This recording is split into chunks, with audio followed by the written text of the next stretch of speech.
안녕하세요. 사연에 빠지다의 DJ 민영입니다. 오늘도 두 가지 사연 준비되어 있으니 끝까지 재미있게 들어주시고요. 구독과 좋아요 버튼도 눌러주세요.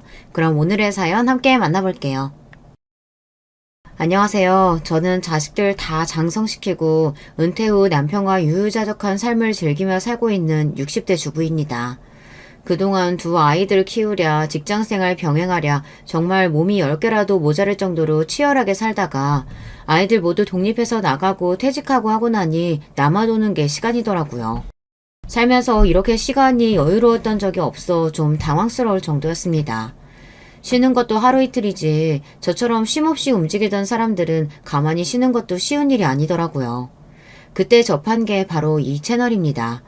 저처럼 결혼하고 자식 키우며 겪는 일들에 대한 사연을 들려주시는 여러분 덕분에 은퇴 후 적적한 마음을 달랠 수 있었어요. 저만큼 나이 드신 분들이라면 아마 공감하시겠지만 자식이라는 게 다 키웠다고 마음 놓을 수 없는 존재 아닙니까? 특히 자녀의 결혼이라는 큰 행사를 치르면서 아이를 직장에 들여보내기 전까지 한시도 긴장을 늦출 수가 없더라고요. 큰 아이인 아들 녀석 장가 보낼 때도 그랬지만 그보다 작은 녀석인 딸아이 결혼 문제로 속 썩을 일이 많았던 저로서는 정말 가슴 졸일 일이 많았더랍니다. 결혼식장에서 도대체 이게 무슨 짓이야? 애는 어디 가고 댁만 나와서 이 게임판을 치는 거야? 남의 집 귀한 딸 못살게 들들 볶을 땐 언제고 이제 와서 댁이 뭐라고 내 딸을 찾아?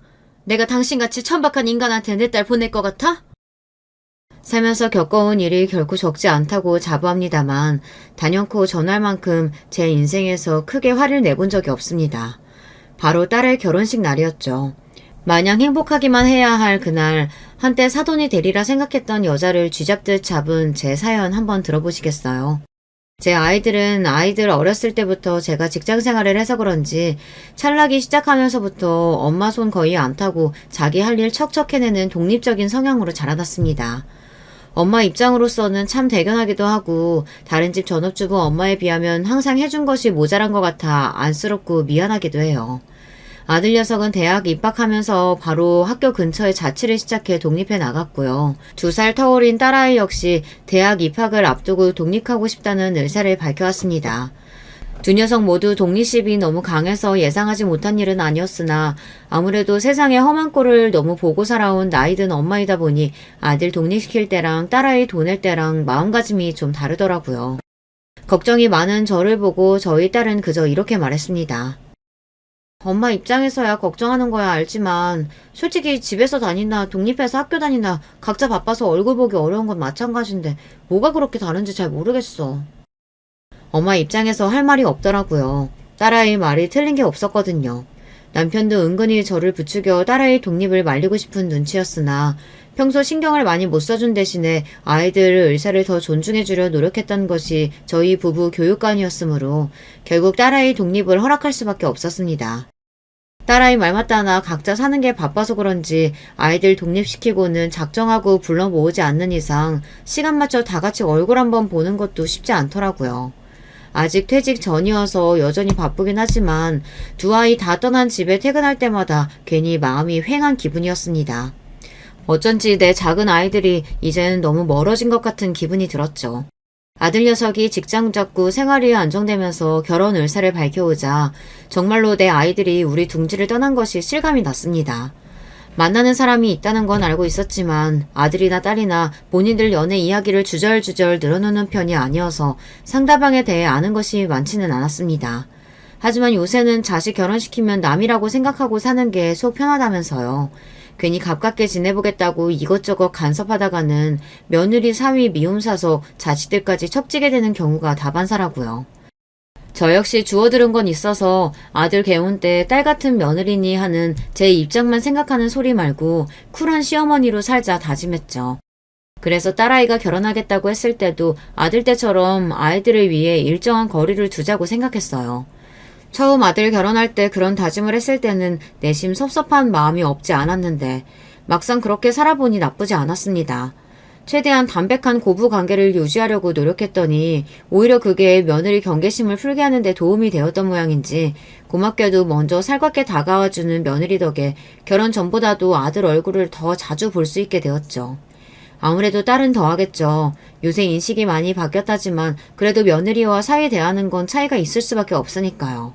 평소 똑부러진 아이이니 맹탕인 놈을 데려올 거라고 생각하지 않았기에 딸아이 결혼 문제는 전적으로 딸과 예비 사이의 의사를 따르리라 생각했습니다. 늘 자기 일을 알아서 척척 해왔던 딸에게도 결혼이란 쉽지 않은 문제인 모양이었어요. 좀처럼 먼저 도움을 요청하는 일이 없는 아이인데 결혼 준비하면서 저한테 먼저 이것저것 물어오는 일이 많더라고요. 딸아이는 바쁜 엄마 귀찮은 일 늘리는 것 같다며 미안했지만 정작 저는 신이 났습니다. 손갈 일이 적었던 아이한테 비로소 엄마로서 도움이 되는 것 같아 기뻤죠. 그런 저를 보고 딸아이도 생각이 많아진 것 같았습니다. 내 딴에는 엄마 늘 바쁘시니까 내가 다 알아서 하는 게 엄마 돕는 건 줄 알았는데 지금 와서 생각해보면 내가 엄마한테 너무 무심했다 싶어. 다른 집 딸들은 엄마한테 그렇게 살갑게 군다고 하던데 나야 애교도 없고 엄마한테 먼저 살갑게 군 적도 없는 것 같고 시집 간다고 생각하니까 엄마랑 해본 게 너무 없어서 미안하더라고. 미안해도 엄마가 미안해야지. 엄마가 바쁘다는 핑계로 민영이한테 신경을 너무 못 써줘서 엄마가 항상 미안해. 그러니까 엄마 귀찮게 군다고 생각하지 말고 필요한 거 있으면 엄마한테 다 해달라고 해. 우리 딸은 충분히 그럴 자격 있어. 멋쩍게 웃는 딸아이를 보며 그동안 의도치 않게 딸과 서먹했던 감정이 사르르 풀리는 듯 했습니다. 결혼을 앞두고 딸도 얼마나 생각이 많았겠어요. 심란할 일도 많고 신경 쓸 일도 많고 그럴 때마다 저를 의지해주는 것 같아서 뿌듯했습니다. 양가 상견례를 통해 딸아이 시부모님이 되실 분들을 처음 만나는 날은 저도 답지 않게 긴장이 많이 되더라고요. 이미 아들을 결혼시킨 바 있지만 제가 시부모가 되는 입장이랑 딸아이 시부모가 될 분들을 만나는 입장은 다르더라고요. 이러니 저러니 해도 아직까지는 처가보다는 시댁 입김이 센 편이잖아요. 우리 딸 한 번 더 예쁘게 봐주십사 하는 마음에 예비 사돈에게 잘 보이고 싶은 마음도 더 컸고요. 아이 시아버지가 되실 분은 성격이 점잖으신 것 같았습니다. 저희 말에 호의적으로 호응하긴 했지만 원래 말수 자체가 많은 분은 아니신 것 같았어요. 말수가 많은 쪽은 아이 시어머니 될 분이셨죠. 우리 형우는 외동이라 이번 결혼이 저희 집은 처음이자 마지막 결혼식이 되겠죠. 그러다 보니 제가 자식 결혼에 대해서 이것저것 기대치가 많은 편이에요. 이왕이면 남 부끄럽지 않게 결혼식 치려서 잘 보내고 싶기도 하고요. 뭐 그 마음이야 이해합니다만 그래도 상견례에서 시어머니 될 사람이 결혼에 대한 기대치가 많다고 대놓고 말하는 건 상대 부모 입장에선 참 부담스러운 일입니다. 뭘 어떻게 기대한다는 건진 모르겠으나 저희 쪽에 어지간히 요구하는 바가 많겠다 싶어 심장이 덜컥 내려앉는 기분이더라고요. 아이를 먼저 들여보내고 남편과 돌아오는 차 안에서 불길한 마음이 가시질 않았습니다. 상견례 내내 조잘조잘 떠드는 예비 안사돈 때문에 정신이 하나도 없었어요. 덕분에 처음 뵙는 사돈 내외라고 어색할 겨를은 없었습니다만 아무래도 딸 시집 보낼 때 가장 신경 쓰이는 자리가 시어머니 자리이다 보니 여러 가지 생각이 안 들 수가 없었습니다. 잠깐 본 것만으로 평가하는 게 경솔할 수는 있으나 상견례 자리에서까지 나서는 걸 좋아하던 예비 안사돈을 보니 그 기세에 저희 딸이 눌리지는 않을까 걱정도 됐고요. 한마디로 예비 안사돈의 첫인상은 어떤 모임에서든 자기가 가장 주목받는 사람이 되어야 하는 사람처럼 보였습니다. 그날의 주인공인 딸과 예비 사이에 대한 말보다 처음 보던 예비 안사돈의 신변잡기에 대해 귀가 따갑도록 듣고 나오다 보니 자연스레 그런 생각이 들더라고요. 여보, 안사돈 되실 분 말이야. 하나뿐인 아들 개운이라고 어지간히 기대하시는 게 많은 것 같던데 괜찮을까? 우리 다 아들 장가 보내봤지만 보통 신랑 쪽에서 결혼식 가지고 그런 경우는 드물잖아. 시어머니 자리는 되도록 무난한 사람이 좋은데 너무 별난 거 아닌가 싶기도 하고. 사람 한 번 보고 알 수가 있나. 차차 두고 보면 알게 되겠지. 평소 언사에 신중한 남편 입에서 저 정도 발언이면 남편 역시 저와 생각이 크게 다르지 않다는 거였습니다. 어찌되었든 첫인상이 그리 좋지 않다는 건 인정한 거나 다름없으니까요. 부디 짤자식 시집 보내는 부모의 괜한 기우이길 바랬죠. 상견례 치르고 얼마 지나지 않은 주말 오랜만에 딸아이가 본가에 들렸습니다. 결혼 준비하느라 생각할 것들이 많아 그런지 며칠 새 수척해진 모습에 마음이 안 좋았어요. 이것저것 음식을 앞에 밀어줘도 좀처럼 잘 먹지 못하던 딸이 입을 열었습니다. 엄마, 오빠 결혼할 때 새언니가 예단을 해왔었나? 예단이라고까지 하기는 좀 과하고 그래도 엄마 아빠랑 너 결혼식에 참석할 때 옷에 입으라고 봉투는 보냈지.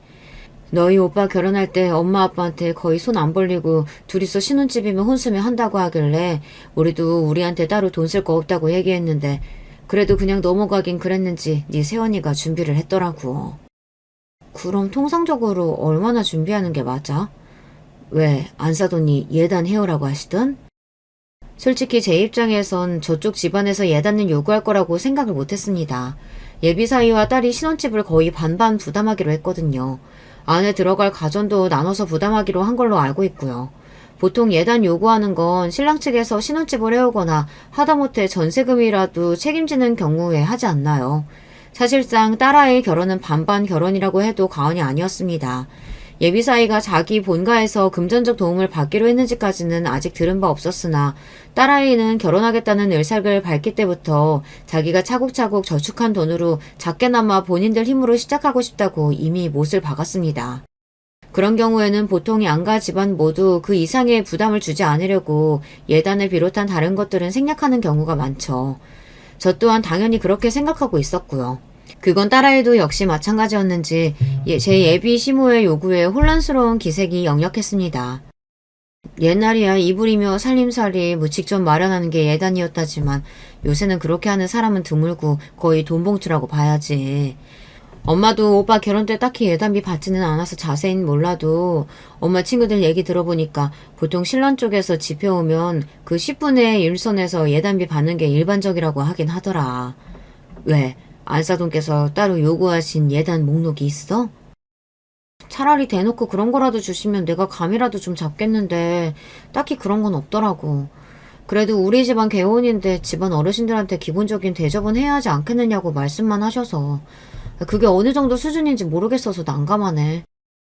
그러게 그건 요구하는 쪽에서 어느 정도 선을 얘기해 주는 게 편한데 그런데 그런 거 일일이 말하는 건 민망스럽게 생각하시는 분들도 많긴 하거든.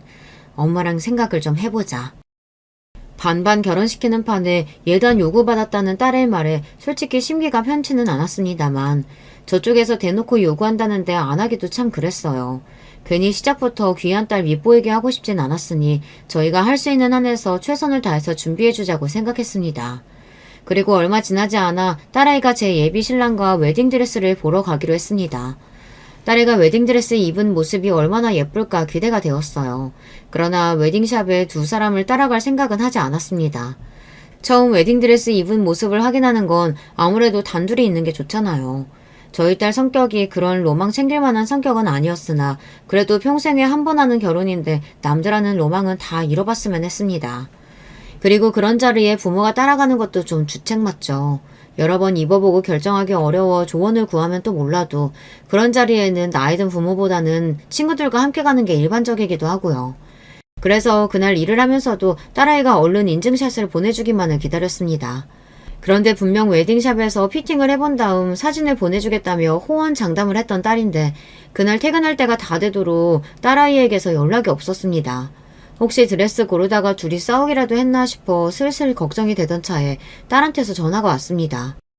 딸, 왜 이렇게 연락이 없었어? 드레스는 잘 입어봤어? 엄마, 나 지금 집에 가도 돼? 딸아이 목소리가 착 가라앉아 있었습니다. 좀처럼 감정 기복이 심하지 않은 아이로서는 흔치 않은 일이었어요. 무슨 일이 있긴 있었구나 싶어 얼른 집으로 오라고 했죠. 오늘 드레스 피팅하는데 어머님이 오셨어. 이게 무슨 소린가 싶었습니다. 그러니까 저희 딸한테 이런 방구도 없이 제 신랑이랑 처음 드레스 보러 간 자리에 예비 안사돈이 나왔다는 거였습니다. 그 자리에 저라도 같이 있었으면 또 몰라. 딸아이 입장에서 얼마나 당혹스러운 일이었겠어요. 이런 경우는 듣도 보도도 못했어요. 황당해서 저도 모르게 목소리가 높아졌습니다. 안사돈이 왜 오셨대? 김서방은 뭐라는데? 집에서 나오는데 어머님이 자기도 웨딩드레스 구경하고 싶다고 하시더라면서 모셔왔다는 거야. 나한테 한마디 상의도 없이. 분통을 터뜨리는 딸아이를 보며 저 역시 가슴이 답답해졌습니다. 아무리 남자들 생각이 여자들하고는 다르다지만 그 정도 눈치 없는 예비사위 역시 못마땅하게 느껴졌죠. 아니 그 자리에 자기 엄마만 떡하니 모셔오면 딸 입장에서는 시어머니 품평당하는 기분이 당연히 들지 않겠어요. 결혼을 앞둔 두 사람의 로맨틱한 순간을 그렇게 배려 없이 망쳐버리니 생각 없는 예비사위 모자에게 화까지 나려고 하더라고요. 자기 집은 어릴 때부터 아주 가정적이었다는 말이 그저 가족들 사이가 좋다는 말인 줄만 알았는데 보면 볼수록 그 사람 마마보이인 것 같아. 쇼핑할 때도 그렇고 옷 골라주는 것도 어머님이 해주신다는 소리 들었을 때 우리 집은 그런 분위기가 아니니까 가족 간의 사이가 좋은 집이면 저러나 보다 하고 넘어갔는데 지금 생각해보면 자기 엄마 말이라면 그저 꿈뻑 죽는 것 같아. 저 사람 매번 저런 식으로 행동하면 그때마다 나 속 터져서 어떡해 엄마? 딸아이 성격에 저렇게 터뜨릴 정도면 그간 어지간히 쌓인 게 많았다는 소리였습니다. 세상 어느 여자가 마마보이를 신랑으로 맞이하고 싶겠습니까? 저 역시 걱정이 안 될 수가 없었죠. 생각해보니 전에 예단비에 관한 이야기가 나왔을 때도 그랬어요. 자기랑 거의 같은 돈 쓰면서 같이 집해오는데 예비 사이가 막으려면 얼마든지 미리 막을 수 있는 거 아니겠습니까? 애초에 저쪽에서 저희 쪽에 당당하게 예단비 요구할 입장은 아닌데 말이죠. 어쩐지 상견례에서 예비 안 싸던 첫인상을 보고 느꼈던 불길했던 예감이 하나 둘 들어맞는 것 같아 불안해졌습니다. 저까지 생각하는 그대로 말했다간 정말로 딸아이가 불안해할 것 같아 원래 결혼 준비하면서는 생각지도 못했던 이런저런 갈등이 생기기 마련이다. 이렇게 애써 딸을 달래서 보냈습니다. 그리고 저녁에 자려고 누웠는데 도저히 잠을 잘 수가 없더라고요. 사람이 하나를 보면 열을 안다고 하지 않습니까? 결혼 전부터 며느리 될 아이에게 저리 진상을 떠는데 결혼하고 나서는 대체 어떤 상상을 뛰어넘는 일들이 벌어질까 눈앞이 아찔했습니다. 아까 딸아이가 했던 말이 계속 머릿속을 맴돌았어요. 나 입고 나온 드레스 보고 계속 만지작거리시더니 자기도 이런 거 입어봤으면 소원이 없겠다면서 자꾸 그러시는데 솔직히 나보고 뭘 어쩌라는 건지 싶더라니까. 설마 진짜 자기도 웨딩드레스 입혀달라는 소리는 아니겠지? 설마 그 정도는 아니었을 거야. 그치? 도대체 철삭서니가 없어도 얼마나 없으면 예비 며느리 앞에서 그런 주책을 다 떤답니까? 듣는 저도 낯이 화끈해지는데 저런 짓을 아무렇지도 않게 하는 예비 시모를 딸아이가 과연 감당할 수 있을까 싶어 한숨만 깊어졌습니다. 잠은 안 자고 연거푸 한숨만 쉬는 저를 보더니 결국 남편이 불을 켜고 일어나 앉았습니다. 답답한 마음에 그날 있었던 일을 말하니 당연히 남편 표정도 좋지 못했죠. 사실 예비 안사돈 같은 성격이 제 남편이 딱 질색하는 성격이거든요.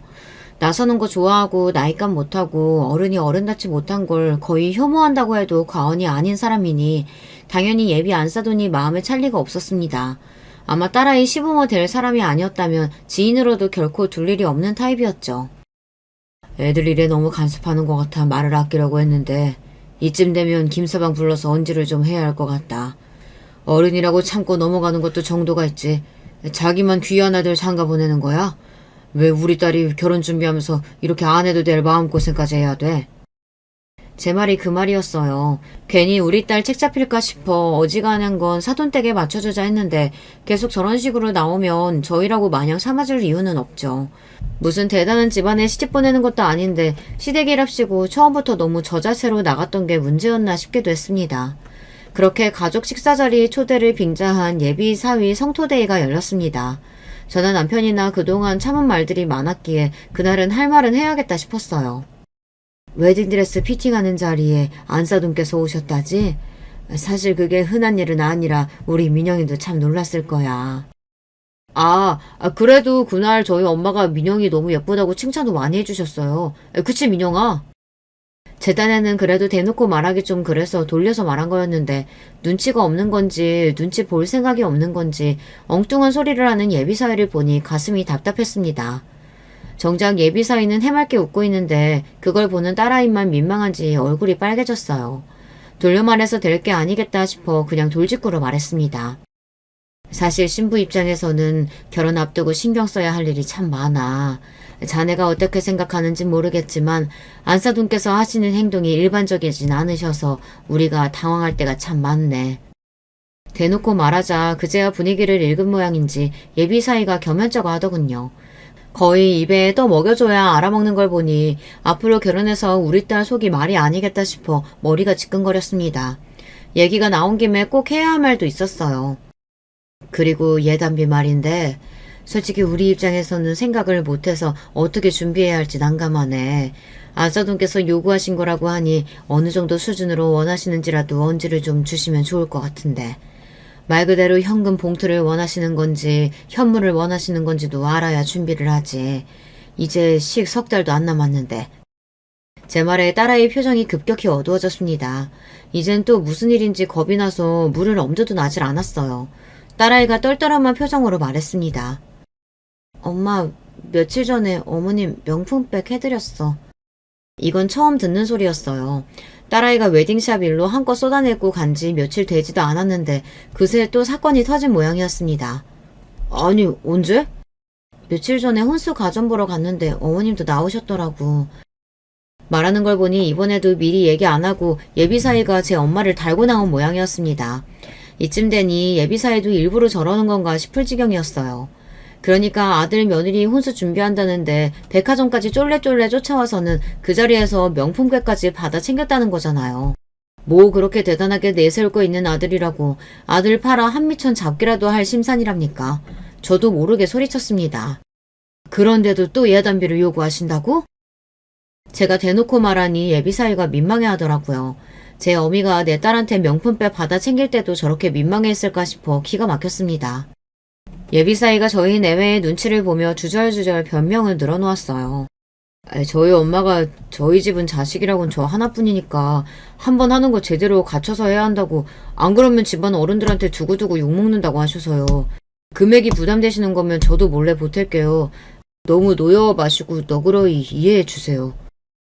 말끝마다 저희 엄마 아주 마마보이가 따로 없었습니다. 본인이 결혼 당사자 아닙니까? 자기는 자아가 없답니까?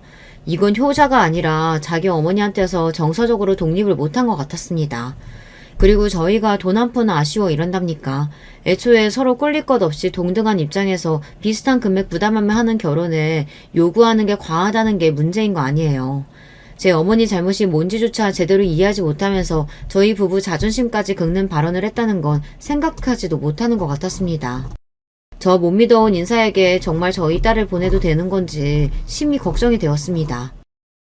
연애할 때는 저 정도는 아니었는데 결혼 준비하니까 사사건건 자기 엄마가 어쨌다 저쨌다. 나도 당황했어. 예비사위를 먼저 보내고 급격히 어두워진 저희 부부 낯빛을 보고 딸아이가 눈치를 보며 기어들어가는 목소리로 말했습니다. 자기도 민망했겠죠. 저희 보기도 창피했을 거고요. 하고 싶은 말이야 굽이굽이 펼치면 해남 땅끝마을까지도 가겠으나 가장 속상할 게 딸아이였으니 쉽게 입을 떼기도 어렵더군요. 부디 자기 어머니 말 듣는 만큼 결혼해서 자기 아내 말도 잘 듣기를 바랬죠. 그러는 와중에 시간은 속절없이 흘러갔습니다. 벌써 결혼식이 한 달 앞으로 성큼 다가왔습니다. 그런데 이상한 점이 있었어요. 너희 시어머니 아직도 예단비 받는 날 미루시겠다니? 좀 천천히 하시자 하네. 아니 이제 결혼도 한 달도 안 남았는데 왜?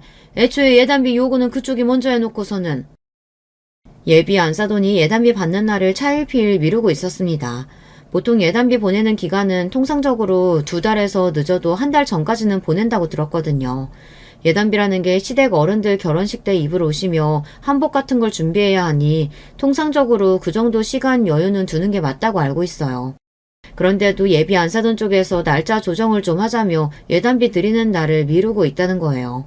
애초에 예단비 준비하는 일로도 속 썩이더니 이제 그거 전달하는 일까지도 속을 썩이나 싶어 가뜩이나 마음이 차지 않았던 예비 안사돈이 더욱 못마땅하게 느껴졌습니다. 혹시 그동안 따로 언질하신 건 없으셨어? 아무 이유 없이 저러는 건 아닐 거 아냐. 뭐 그 속을 내가 어찌 알겠어. 거의 돛 닦는 보살처럼 말하는 딸아이였습니다. 결혼 준비라는 게 누구에게나 녹록하지는 않은 일입니다만 유난히 결혼 준비를 힘들어하는 딸아이를 보니 저 모르는 데서 다른 마음고생을 하고 있는 건 아닌가 의심스러웠어요. 예비사위나 예비 안사돈 하는 꼴을 보면 충분히 가능성 있는 이야기였습니다.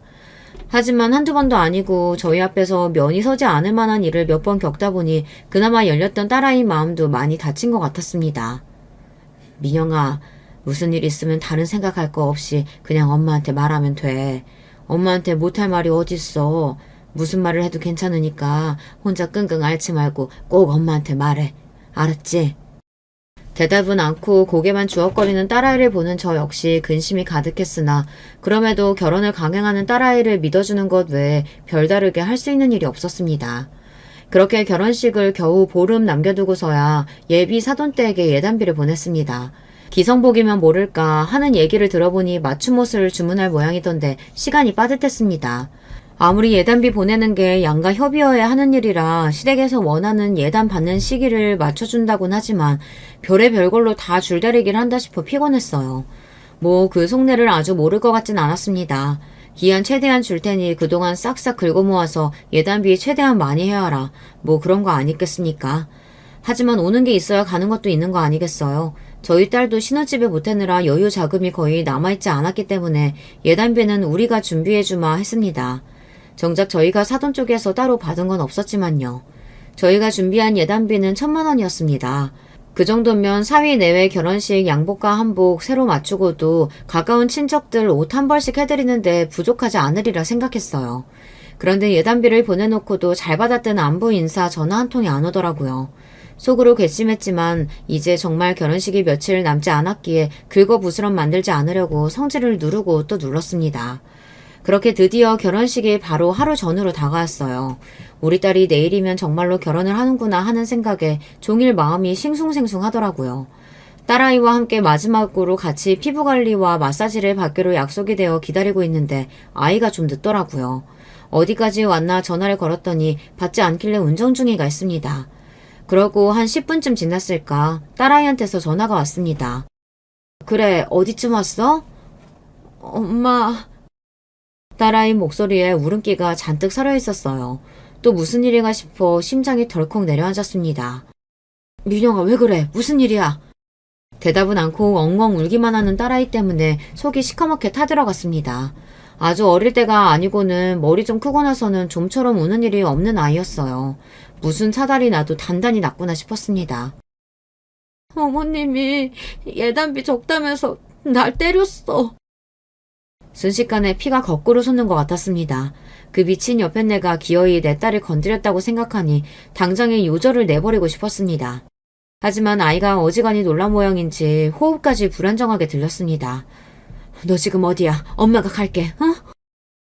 그렇게 마사지샵 예약을 취소하고 딸이 있는 곳으로 달려갔어요. 딸아이 얼굴을 확인하고는 놀라 자빠질 뻔했습니다. 내일이면 세상에서 가장 어여쁜 신부가 되어 있어야 할 소중한 제 딸아이 얼굴은 맞은 쪽만 쳐다보면 누구인지 알아보기도 힘들 정도로 한쪽 뺨이 시뻘겋게 퉁퉁 부어 있었어요. 벌렁대는 심장을 겨우 진정시키고 달려가 딸아이를 꼭 안아주었습니다. 엄마. 어린아이처럼 엉엉 우는 딸아이를 품에 보듬고 감히 내 딸을 건드린 그 미친 여자를 절대 가만두지 않으리라 이를 부득부득 갈았습니다. 결혼 준비하는 내내 내 딸 마음고생을 그리 시키더니 감히 손찌검까지 해요. 이 옆에 애가 살기를 포기한 모양이다 생각했어요. 감히 누구에게 손을 댑니까? 뭐 예단비가 적어? 제 아들놈 뭐 내세울 거 있다고 신혼집 하나 제대로 못 해와서 내 딸 쌈짓돈까지 다 끌어다 쓴 주제에 어딜 선박하게 돈 타령하면서 남의 집 귀한 딸을 이렇게 함부로 대합니까? 한참을 끌어안고 토닥거려도 좀처럼 딸아이 눈물이 멈추질 않았어요. 그동안 얼마나 쌓인 게 많았으면 그렇게 눈물 없는 아이가 온몸에 물이 다 빠져나올 것처럼 우는 건지. 내 아이가 가여워 저도 눈물이 났습니다. 그렇게 한참 시간이 더 흐르고 결국 아이가 진정했어요. 그러고는 그날 사건의 전말에 대해 말해주기 시작했습니다. 사실 나 웨딩드레스 보러 간 날부터 내 드레스 탐내시더니 나 만날 때마다 본인 한복 골라달라고 하시면서 사진을 찍어 보내주시는데 난 세상에 그렇게 생긴 한복이 있는 줄도 몰랐어. 딸이 얘기한 한복은 말이 한복이지 한복인지 드레스인지 짬뽕이 되어서 국적도 알 수 없는 소위 선녀 한복이라 불리는 의상이었습니다. 순간 예전에 이른 나이에 자식 시집 보낸 친구가 열을 올리며 했던 이야기가 떠올랐죠. 내가 진짜 세상 남사스러워서 시험이라는 옆에 애가 옷도 어디서 그렇게 요란하고 천박한 걸 구해야 하는지 글쎄 그 여자가 신부인 우리 딸보다 더 튀더라니까. 아들 가진 유세 떤다고 며느리 질투하는 시애미들도 있단 소리 들었어도 그게 내 딸 시어미일 거라고는 상상이나 했겠니 내가? 친한 친구 딸 결혼식이었으니 저도 참석을 했었거든요. 친구 말 맞다나 계량양복 드레스처럼 생긴 요상한 옷을 입고 하객을 맞이하는 신랑 측 어머니를 처음 보고 저도 속으로 뜨악했던 기억이 납니다. 그러니까 우리의 예비 시모가 예단비로 구입하려고 했다는 한복이 바로 그런 한복이었다는 겁니다. 아니, 누구 망신을 시키려고 작정을 했나. 결혼식의 꽃은 누가 뭐래도 신부 아닙니까? 인생에 단 하루 있는 결혼식의 주인공인 신부보다 본인이 더 주목받고 싶어서 근본 없는 옷을 사겠다고 예단빔이 뭐니 하면서 사람을 이 지경으로 만들었다는 겁니까? 세상에 뭐 그런 인간이 다 있나요? 푼스떼기도 그런 푼스떼기가 없다. 한참 어린 예비 며느리 앞에 두고 경쟁이라도 하겠다는 거야? 그깟 거 뭐 얼마나 한다고 1,000만 원씩이나 보낸 예단비가 적다고 내 딸을 감히 이 꼴로 만들어? 분개해서 흥분을 감추지 못하는 저를 보며 딸아이가 대답했습니다. 그거 비싸. 그러더니 제 휴대폰을 켜서 사진첩을 저한테 보여주더라고요. 세상에나 딸아이 사진첩에는 온갖 형형색색의 요란한 한복 드레스를 입고 입이 귀에 걸린 예비 안 사돈 사진이 그득했습니다. 그러니까 이 철딱선이 없는 여편네가 유명하다는 한복 드레스샵이란 샵에는 다 들어가며 자기가 입고 싶은 옷을 일일이 찍어 딸에게 보낸 겁니다. 나는 이 정도 수준의 옷은 입어야겠으니 그에 맞춰서 예단비 준비하라는 압박이나 마찬가지였죠. 애초에 예단비 요구했을 때부터 진상이라는 생각을 속으로 하기는 했으나 이건 정말이지 제 상식으로는 상상을 초월한 짓거리였어요. 제가 그 사진들을 보고 입을 떡 벌리고 말을 잇지 못하자 딸아이가 말을 이었습니다. 거기 가게들 다 맞춤 제작만 하는 고급샷들이야. 거기 입고 찍은 한복이 한 벌에 1,000만 원이 훌쩍 넘는데요. 그래서 결국 당신이 입고 싶다는 고급 맞춤 드레스는 못 산 거지. 마지막으로 피팅한다고 나 불러놓고는 갑자기 성질을 빽 내더니 예단비라고 꼴랑 그거 보내냐고 하나 있는 아들 결혼식에 제대로 된 한복도 못 입는다면서 내 뺨을 갑자기 치는 거야. 뭐 자기 친구 누구는 아들 장가 보내면서 열쇠 3개나 받았다나. 그러니 자기 아들 결혼식 때 입을 만한 한복 한 벌 못 짓는 옷을 어디 예단비라고 보냈냐면서 날뛰고 난리를 친 거지. 정말이지 기가 막히고 코가 막힐 노릇이었습니다. 제까짓게 아들 장가 보낸다고 열쇠 3개의 소리 할 만큼 대단한 아들놈 낳아놓은 줄 아는 모양이었어요. 아들 팔아 아주 공주님 행사라도 할 작정이었나 보죠. 우리 집안과 우리 귀한 딸을 얼마나 우습게 왔으면 이따위 짓을 합니까? 감히 누구한테 손을 대요. 이 꼴을 보고도 그 망할 집구석에 내 아이 보낼 생각은 쌀 한 톨만큼도 없었습니다. 당장의 파혼이었죠. 김서방은 제 어미가 너한테 이따위 짓까지 했다는 거 알아 몰라. 그 인간 바로 옆에 있었어. 딸아이 눈에 배신감이 가득했습니다. 안 봐도 당시 상황이 짐작 갔어요. 또 제 엄마 앞에서 어쩔 줄 몰라 하며 내일 당장 결혼할 제 신부 얼굴이 저 지경이 될 때까지 잠자코 두고만 보고 있었겠죠. 등신도 그런 등신 새끼가 없었습니다. 하마터면 그런 모자란 놈한테 내 귀한 딸을 보낼 뻔했다고 생각하니 등찜기를 타고 식은땀이 흘러내렸어요. 그 와중에도 딸아이 휴대폰으로 괘씸한 예비사위놈 전화가 계속해서 왔습니다. 받아서 욕이라도 한 바가지 해주려다가 목소리도 듣기 싫어서 전화기를 빼서 꺼버렸습니다. 너 그 집구석에 시집 절대 못 보낸다. 내일 결혼식은 없었던 걸로 해. 제 말에 딸아이가 고개를 푹 숙이더군요. 그러더니 이내 결심했다는 듯 말했습니다. 나도 이런 대접 받아가며 그 사람들하고 가족될 생각 없어. 그리고 이런 일이 생겨도 아무짝에도 쓸모없는 너는 뭘 믿고 평생을 함께 하겠어. 결정을 내리기까지가 쉽지 않아 그렇지 한번 마음먹으면 번복하는 일이 없는 아이였습니다. 딸아이 역시 파혼할 의지가 굳건함을 확인하자 이제 엄마로서 제가 못할 일 같은 건 아무것도 없었어요. 일단은 아이 얼굴이 말이 아닌지라 급히 병원부터 데려갔어요. 귀한 내 새끼 크면서 단 한 번도 손찌검한 일이 없이 키웠는데 웬 미친 여자 때문에 봉변을 당했다고 생각하니 손이 벌벌 떨렸습니다.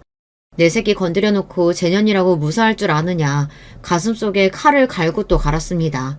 남편에게 전화해 자초지정을 설명하자 남편 역시 화를 주체하지 못하고 그 여편네에게 저주를 퍼부었습니다.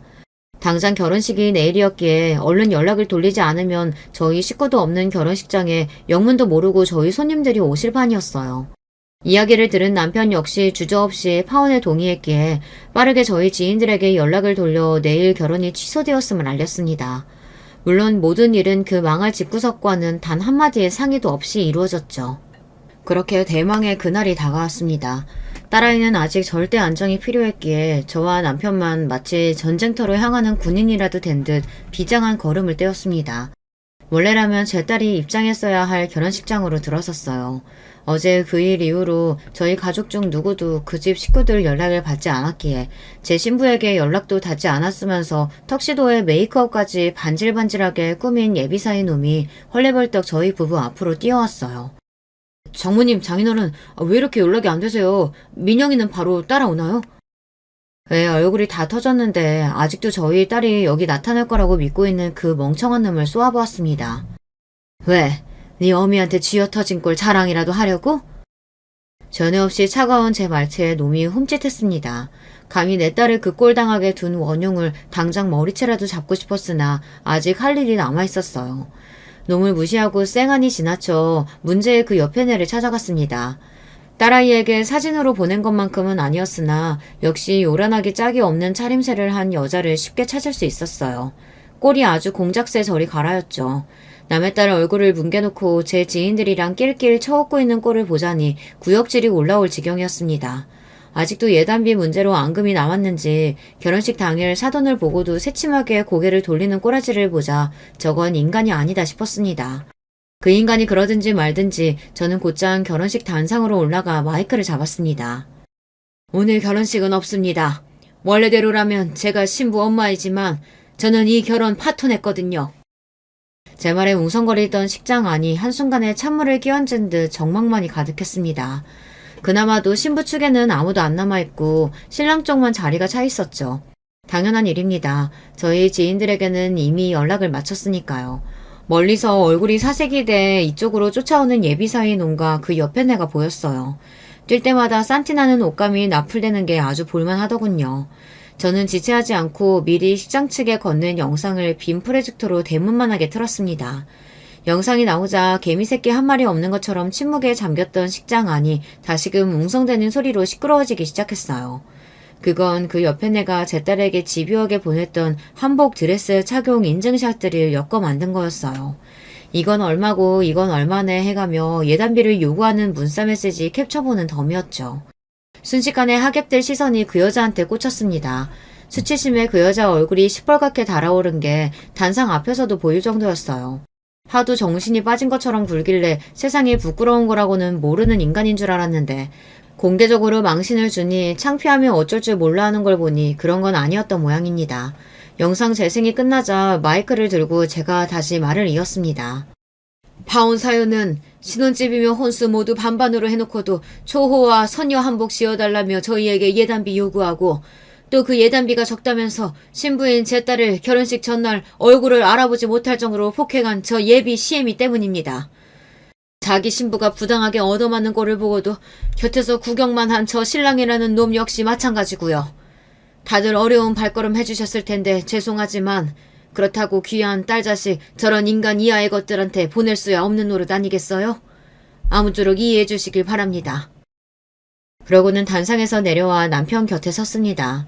뭘 잘했다고 분한 얼굴로 그 여자가 제 쪽으로 쫓아왔어요. 뒤에서는 신랑 측 하객들이 그런 여자 꼴을 보며 혀를 끌끌 찼죠. 굳이 제가 뭘 더 안 해도 저 여자 못 데쳐먹은 성질머리가 널리 퍼져나갈 일이었습니다. 제게 달려드는 그 옆에 내를 제 남편이 사정없이 패대기 쳤습니다. 우리 귀한 딸 손찌검한 인간인데 그 정도면 양반이었죠. 저는 식장 바닥에 철퍼덕 엎어진 그 여자 면상에다 고소장을 집어 던졌습니다.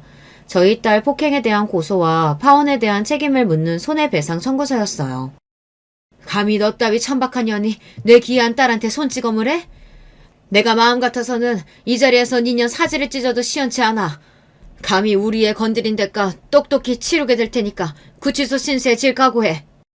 고소장을 집어든 여자의 손이 벌벌 떨리더군요. 자기가 벌인 짓에 대한 당연한 대가인데 이 정도도 두려워할 거면서 어떻게 그렇게 인간 말종같이 굴어댔는지 이해가 안 될 지경이었습니다. 하지만 그것도 이제 남일이죠. 여기와 볼 일은 다 봤으니 미련 없이 남편과 함께 식장을 나섰습니다.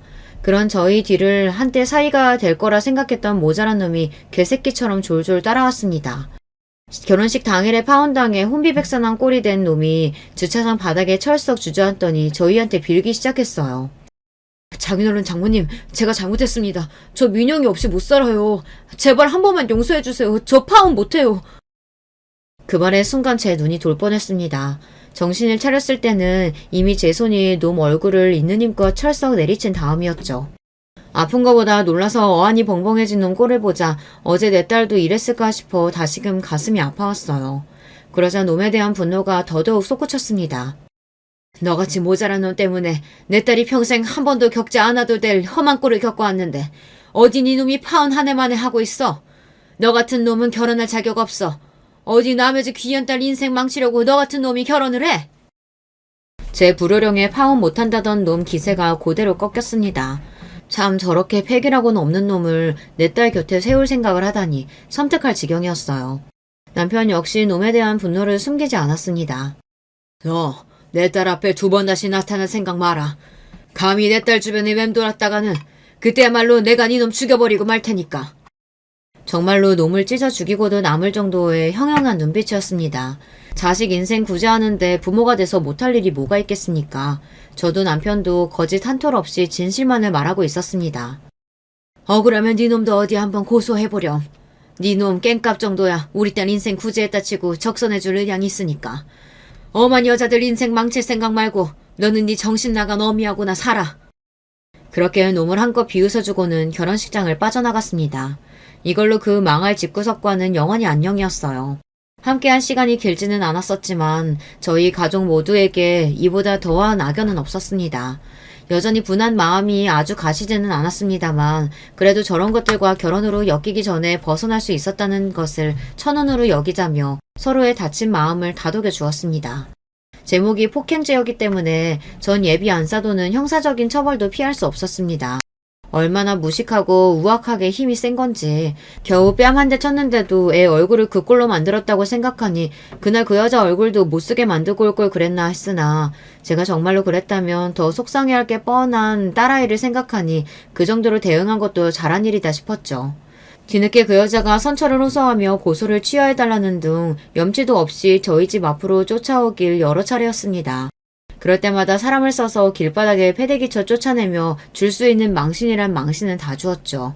그것도 몇 번 하고 나니 별 재미는 없더라고요. 자기가 지은 죄가 있는데 고소 취하라니 어림도 없는 소리였죠. 그래도 초범이라고 처벌이 징역까지 가지는 않았으나 집행유예로 호적에 빨간 줄은 남겼습니다. 아이 치료비며 정신적 손해배상이며 결혼하느라 썼던 자금들까지 싹 다 뽑고도 남을 정도로 넉넉하게 보상을 받을 수 있었습니다. 물론 문제의 예단비도 전액 돌려받았죠. 우리 딸 속을 그렇게 썩게 만든 돈이니 모조리 우리 딸 새 출발을 위한 자금으로 쏟아부을 예정입니다. 결과적으로 저한테 뺨 맞았다고 전 예비 사위놈이 저를 고소하는 일은 없었습니다. 자기의 의사와 상관없는 일방적인 파혼에 제 어미가 적지 않게 고생을 한 탓에 그 밴댕이 소갈딱지 같은 심보에 보복성이라도 고소를 하지 않을까 싶었거든요. 그래도 마지막 남은 일말의 양심은 있었던 모양인지 끝까지 고소는 안 하더라고요. 제 어미 송사가 마무리된 후 제 쪽으로 그간의 일에 대해 사과의 뜻을 전해오긴 했으나 굳이 답하지는 않았습니다. 딸아이는 진작 번호도 바꾸고 놈 번호를 차단했기 때문에 저에게 연락이 온 게 아닌가 싶어요. 저희 부부가 딸아이 앞에 나타나면 죽여버리겠다고 협박했던 게 먹힌 모양인지 놈이 딸아이 근처에 접근하는 일은 없었습니다. 제게 문자 메시지로 마지막으로 사과라도 할 수 있게 딱 한 번만 만나게 해주시면 안 되겠냐 물어왔으나 턱도 없는 소리였습니다. 그렇게 놈의 존재도 서서히 저희 식구들에게서 잊혀갔죠. 사안이 가벼운 사안이 아니다 보니 딸아이 마음을 추스르는 게 쉽지는 않았습니다. 하지만 전에 없이 딸과의 사이가 가까워져 있었어요. 저희 부부가 본가에 딸아이를 데려와 지극정성으로 먹이고 마음을 쓴 효과가 있었던지 다시 당찬 원래의 우리 딸아이 모습으로 돌아왔습니다. 뭐 하나 좋은 기억 남기지 않았던 그 집구석 때문에 딱 하나 좋은 일이 생겼다면 딸아이와의 사이가 돈독해졌다는 거예요. 험한 일 함께 겪으며 서로 속마음을 터놓게 되니 마음의 거리도 좁혀진 셈이죠. 그렇게 요즘에는 딸아이와 함께 주말 데이트도 하고 집에서 딸아이 좋아하는 맛있는 음식도 함께 해먹으며 즐겁게 지내고 있어요. 지금만 같으면 굳이 시집 보낼 거 없이 평생 옆에 끼고 살기만 해도 행복할 것 같아요. 괘씸한 예비 시댁 때문에 딸아이 파혼시킨 제 사연은 이쯤에서 마무리할까 합니다. 비록 아예 겪지 않았으면 좋았을 일이지만 그 일로 인해 저도 저희 딸아이도 가족 간의 소중함을 다시금 깨닫게 되었으니 얻은 것이 아예 없다고만은 생각하지 않으려고 해요. 나머지 문제들은 시간이 해결해 주겠죠. 부디 여러분들은 이런 험한 일을 겪을 일 없이 순탄하게 자녀 결혼시키길 빌겠습니다. 긴 이야기 끝까지 함께 해주셔서 정말로 감사드립니다. 이렇게 만나 뵙게 되어 반갑습니다. 전 서울에 사는 30대 기혼 여성입니다. 요즘은 뭘 해도 재미없는 때인 건지 예능이나 드라마도 딱히 흥미없고 다른 취미생활 하는 것도 심드렁한데 유독 유튜브 보는 건 재미있더라고요. 컨텐츠도 정말 다양하고 접근성이 좋아 쉽게 찾아볼 수 있어서 이것저것 보다 보면 어느새 하루가 다 갈 정도더라고요. 그중 가장 좋아하는 게 바로 이 사연 채널이에요. 사람 사는 게 다 똑같다 하지만 사실 어떻게 그럴 수 있나요? 100명이면 100가지 이야기가 있듯이 저마다 사는 방식도 모양도 다 다른 법이죠. 나와는 마치 다른 세계에 있는 듯한 사람들의 이야기를 들으면서 세상엔 참 다양한 삶과 다양한 인간이 있다는 걸 오늘도 깨닫습니다. 그렇게 점점 세상을 받아들이는 마음의 여유와 포용력 또한 넓어지고 있으니 이 또한 사연 채널의 순기능이라고도 할 수 있겠죠. 저도 다른 사람들의 이야기를 들으며 많이 놀라고 슬프고 즐거워할 때가 많았는데요. 오늘은 가만히 듣는 것 대신 특별히 제 이야기를 해보려고 합니다. 아마 이 이야기를 듣는 여러분도 많이 놀라거나 웃으실 수도 있을 거예요. 저는 평범한 가정의 셋째 딸로 태어났습니다. 위로 언니가 2명이나 있으니 세자매인 거죠. 어렸을 땐 언니들과 치고받고 정말 많이 싸웠는데 나이가 들어보니 가족만큼 애틋한 게 없더라고요. 이 세상에서 유일하게 절대적으로 내 편이 되어주는 건 가족뿐이라는 걸 깨달은 거죠. 그러다 보니 때마다 언니들과 함께 여행을 가고 한 집을 구해 같이 살거나 주에 3-4번은 꼭 만나서 안부를 공유하고 수다를 떨 만큼 가까운 사이가 되었어요. 언니가 2명이나 있다는 것, 그 둘이 나를 끔찍히 사랑해주고 위해준다는 건 저의 자랑이나 마찬가지였습니다. 부모님도 자매끼리 돈독하니 많이 좋아하셨죠. 왜 그런 말 있잖아요. 부모는 당신네가 곁에 있을 때보다 있지 않을 때 자식들이 행복한 걸 가장 바란다고. 우리 셋이 함께라면 부모님이 훗날 세상을 떠나도 서로 믿고 의지하며 살아갈 거란 확신이 생기셨던 것 같아요. 옛날 같으면 딸이 줄줄이 있는 집은 부정적인 의미로 보였을 텐데 지금은 자랑거리가 되었네요. 제가 20대 후반이 되었을 즈음 저는 오랜 준비 끝에 공기업 시험에 합격하여 바라던 직업을 갖게 되었습니다. 복리후생은 낮은 편이지만 정규직에 임금도 높고 근무 시간도 대체로 짧은 편이라 꼭 하고 싶었던 일이었거든요. 실제로 일을 할 때도 굉장히 만족스러웠고요. 제가 합격했다는 소식에 아마 가족들이 더 좋아했던 것 같네요. 시험 준비하면서 사실 스트레스가 크긴 했거든요. 집안에서 취업 관련해서 부담을 주지는 않았지만요. 그래도 언니들은 대학교 졸업하자마자 바로 취직한 편이었고 아빠가 퇴직하신 이후로는 하루라도 빨리 경제적 독립을 하는 게 목표였거든요. 그래서 시험 준비를 하는 내내 특히 불합격한 이후 다시 공부를 할 때 심적으로 부담이 너무나 컸고 그게 건강 악화로도 이어졌어요. 툭 하면 쓰러지고 토하고 여러모로 고생을 꽤 했었네요. 시험에 붙고 나니 거짓말처럼 나아졌지만요. 그렇게 저는 일을 시작하게 되었고 정신없이 초반이 지나가고 몇 년간 일하면서 일에 익숙해질 무렵 큰언니가 소개팅을 해주겠다고 하더라고요. 언니가 잘 아는 동생인데 사람 참 진국이고 괜찮대요. 늘 그분 만날 때마다 자기 여동생을 소개시켜주고 싶다고 매제 삼고 싶다고 노래를 불렀대요. 그런데 마침 그분이 오래 만나던 사람과 헤어졌고 저도 취직해서 여유가 생겼으니 소개팅으로 이어주고 싶다는 거였습니다. 저는 소개팅을 한 번도 해본 적이 없어서 그런 자리가 쑥스러우니 둘째 언니를 해주라고 했는데요. 둘째 언니는 비혼주의자이기도 하고 겉모습으로 볼 때 제가 더 잘 어울릴 것 같다고 하더라고요.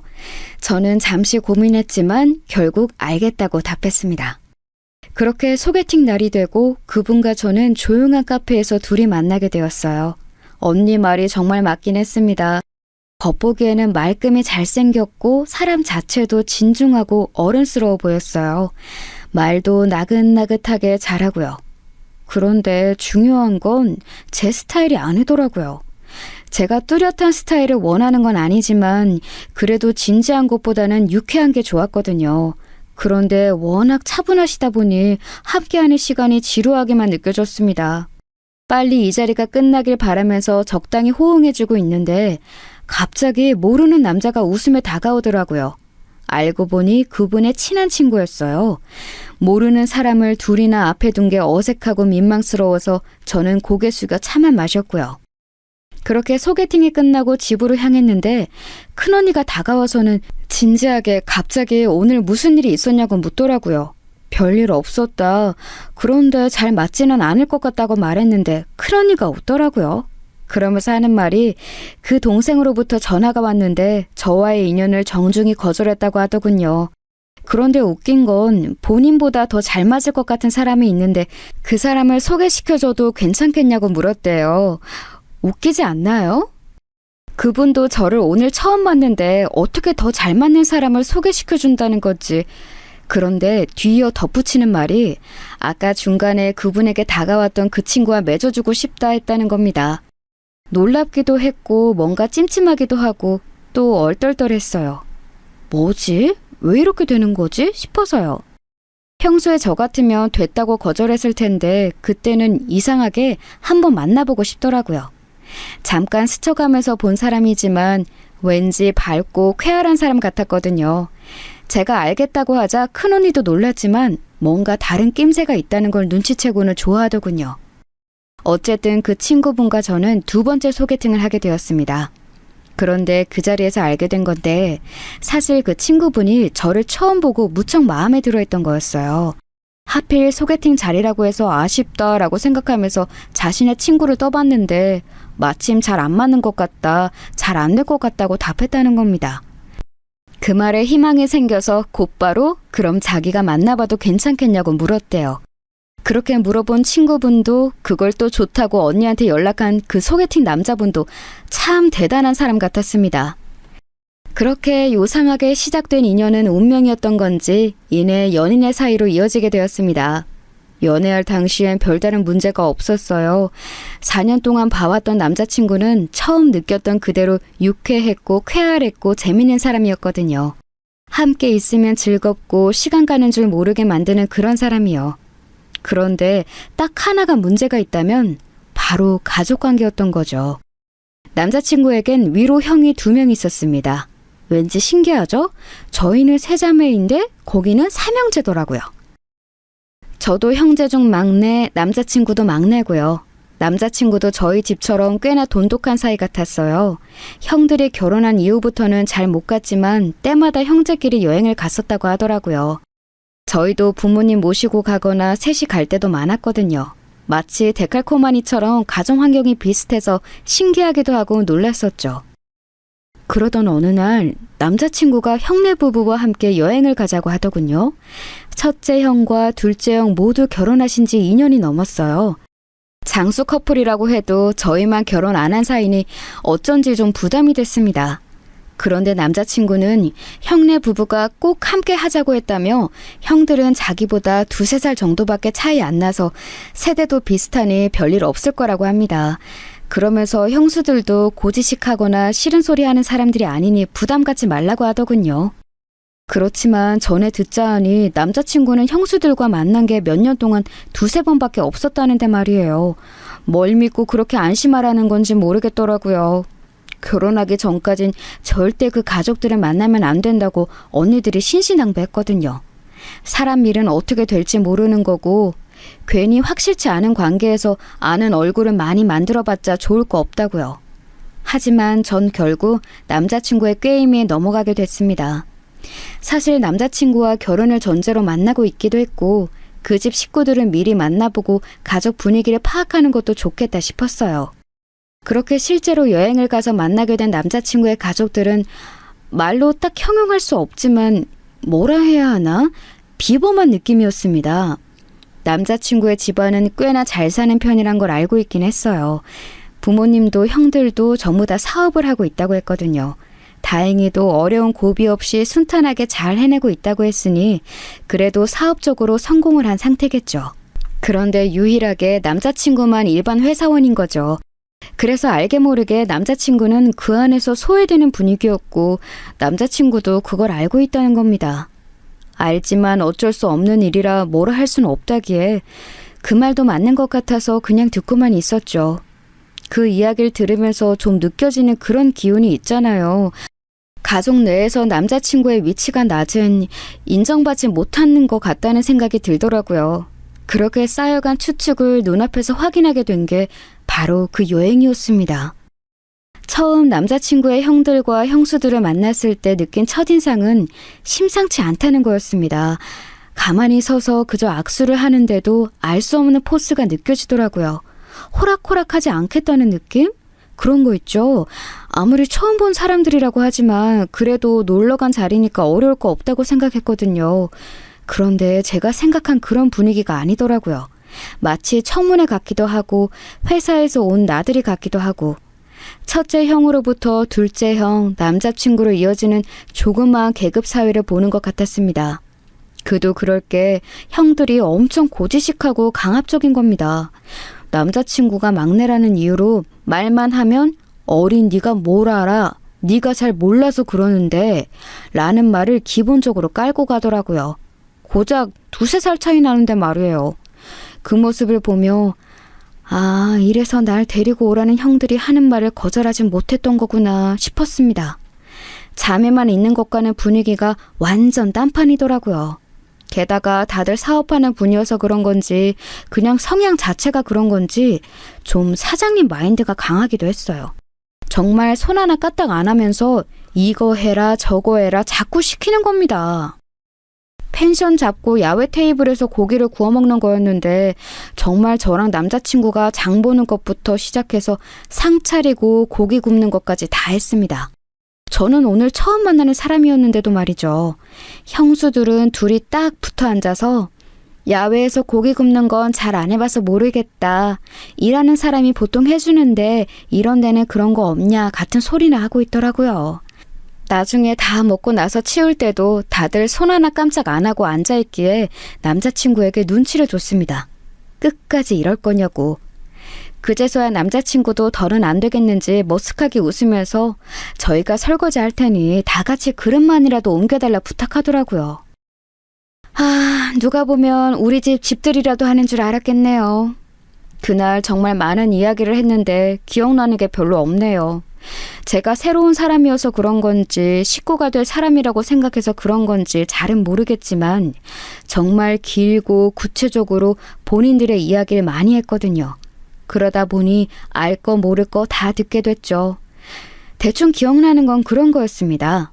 남자친구의 큰형은 한 지역 내에서 다수의 고객을 잡고 있는 정수기 관련 사업을 하고 계시다고 했어요.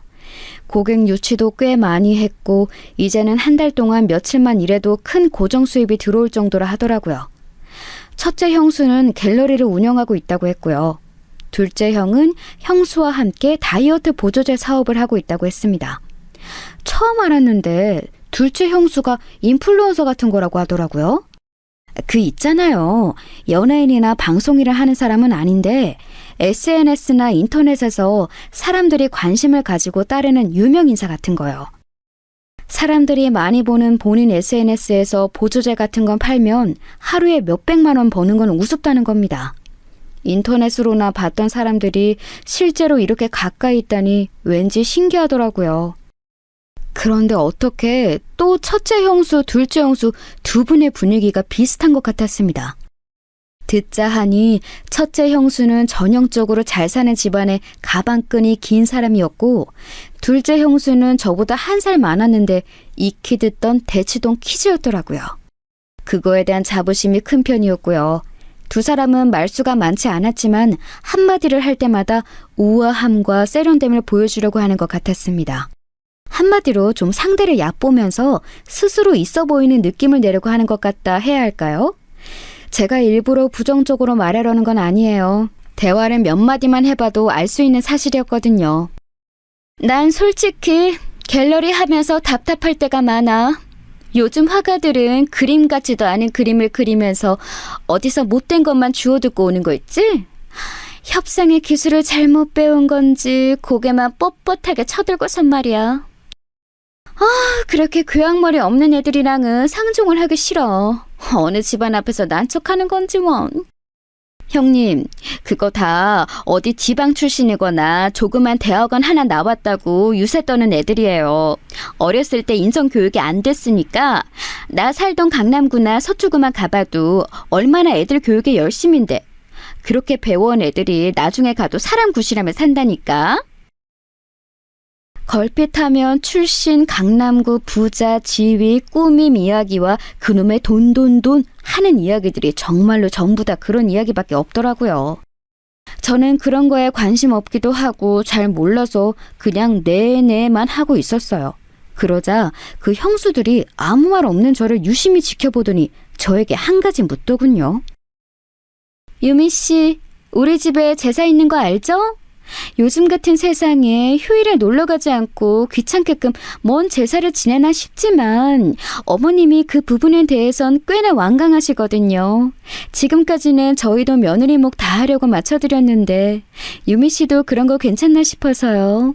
뭐 예배를 드리는 집안일 수도 있고 개인의 신념에 따라 안 할 수도 있고 뭐 결혼하면 그 집 식구가 아니라 우리 식구가 되는 거지만요. 아, 그렇구나. 저희 집은 예배로 드리긴 해요.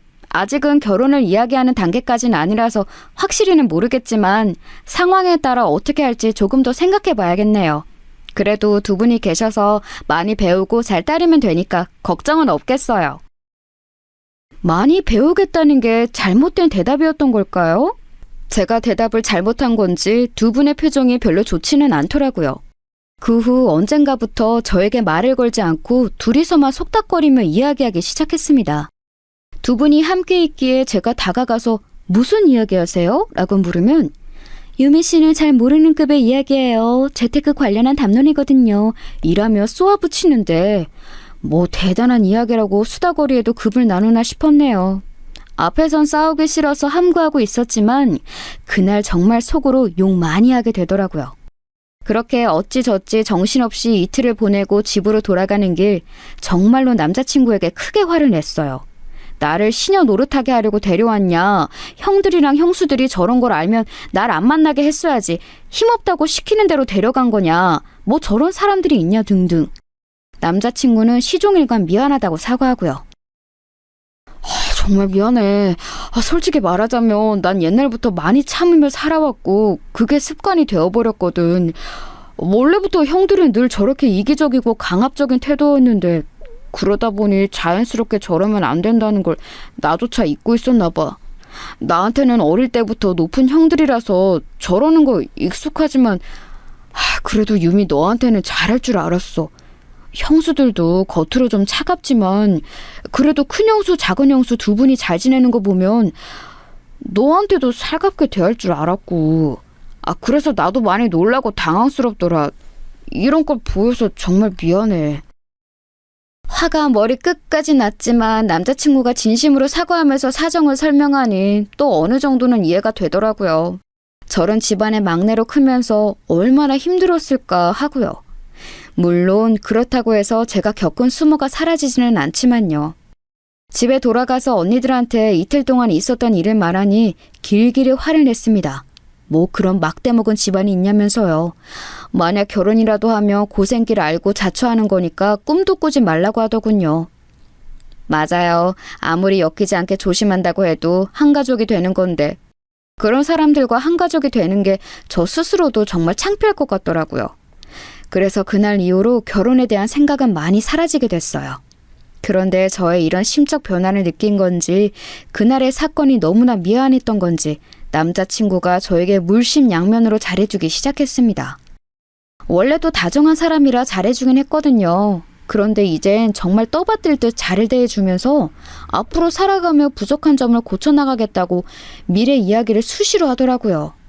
사람 마음이 참 간사한 게 그게 다 어떤 부차적 의도가 있어서 그런다는 걸 머리로는 알고 있으면서도 마음으로는 또 정이 가고 고맙고 그렇더라고요. 그렇게 만남을 지속하다 보니 과거의 일은 희미해지고 지워져서 다시 또 결혼에 대한 생각이 슬그머니 들더랍니다. 남자친구가 유독 결혼에 대한 이야기를 많이 하는 편인데 그러다 보니 저도 아, 이 사람이랑 결혼하는 게 당연한 일인 건가 싶어지더라고요. 언니들은 이 사건 이후로 남자친구에 대해서 엄청 부정적인 시선을 가졌던지라 저도 어느 순간부터 연애 이야기를 비밀로 하게 되었어요. 말하면 보나마나 안 된다고 당장 헤어지라고 할 테니까요. 그렇게 또 1년 반 가량의 시간이 흐르고 제가 30대 중반이 됐을 무렵 남자친구와 진지하게 결혼 이야기가 오갔습니다. 남자친구는 그간 제 말을 무조건적으로 따라주었고 본인 가족에 대해서도 일절 이야기한 적이 없었어요. 사람을 만날 때 중요한 게 좋아하는 것보단 싫어하는 걸 하지 않는 거라고 하잖아요. 그간의 노력을 보면서 그래도 제가 가족보다 우선인 사람은 맞구나 싶었습니다. 그 정도라면 결혼을 약속해도 괜찮을 거라 생각했어요. 그런데 생각보다 저희 가족들의 반대가 강하더라고요. 그런 집이랑 연맺어 봐서 뭐하게? 언니들이 말했지. 보나마나 고생길 열리는 집안이라고. 지금은 네가 그 사람만 보여서 정신 못 차리나 본데 결혼하고 나면 그 옆에 줄줄이 있는 가족들까지 보여. 그럼 따질 게 한두 가지가 아니라고. 특히 언니들이 완강하니 제가 정말 잘못된 결혼을 우기고 있는 건지 갑자기 의심이 되더라고요. 가족들이 반대하는 일은 하고 싶지 않기도 했고요. 그래서 이 상황을 남자친구에게 전했는데 그 사람도 어느 정도 이해가 된다고 하네요. 과거에 그런 일이 있었고 지방과의 맺음이니 생각을 안 할 수 없는 부분이라고요. 그러면서 본인이 직접 저희 언니들을 만나고 싶다고 하는 겁니다. 언니들도 그 잘난 얼굴이나 보자면서 흔쾌히 알겠다 했고 결국 넷이서 만나게 되었죠. 남자친구는 평소처럼 웃는 얼굴로 언니들을 맞이했고 자연스럽게 분위기를 풀어갔습니다. 언니들 표정은 남자친구를 잡아먹을 듯이 냉담했지만요. 그런데 남자친구가 꽤나 만반의 준비를 하고 왔더라고요. 인사말이 끝나자마자 언니들에게 무슨 종이 묶음을 하나씩 나눠주는 겁니다. 거기엔 남자친구의 신상, 가족관계, 가족들 정보, 집안 상황 등이 구체적으로 나열되어 있었어요. 이상한 사람처럼 주민번호도 적어놨더라고요. 다행히 맨 뒷자리는 안 적혀 있었지만 그걸 본 언니들도 적잖이 당황한 듯 보였습니다. 그러면서 남자친구가 하는 말이 걱정하시는 바 다 알고 있습니다. 지난번 일 때는 제가 많이 어리석고 생각이 짧아서 유미를 많이 힘들게 했지만 그 일로 인해서 저도 많이 달라지려고 노력하고 있어요. 유미와 결혼하게 된다면 우리 집안에서 절대 소외되거나 무시받는 일이 없도록 하겠습니다. 만약 그런 상황이 오면 제가 적극적으로 나서서 대신 소리 내도록 할게요. 전해드린 건 제 모든 신상 정보가 담긴 담보예요. 저도 제 이름 걸고 약속한다는 뜻입니다. 제가 유미에게 실수를 하거나 잘못을 할 때마다 하나씩 까발리셔도 돼요. 그렇게 되지 않기 위해 최선으로 잘할게요. 믿어주세요. 만나서 인사할 때까지만 해도 웃는 얼굴로 일관하던 남자친구가 본론을 이야기할 때는 웃음기를 싹 거두고 그 어느 때보다 진지하게 말을 이어갔습니다. 결혼하기까지 한 그 모습에 저도 많이 놀랍더라고요. 언니들은 얼마나 진심인 건지, 형들이 어디까지 간섭하는 편인 건지, 형수들은 얼마나 자주 만나는지 등등 신상 종이에 적히지 않은 것들에 대해서 이것저것 물어보았어요. 그때마다 남자친구는 솔직하게 그렇지만 걱정하지 않아도 되는 이유를 덧붙여 대답했습니다. 그 모습에 언니들도 어느 정도 수긍하게 된 것 같고요. 집에 돌아오면서 언니들은 결국 결혼을 허락해 주었어요.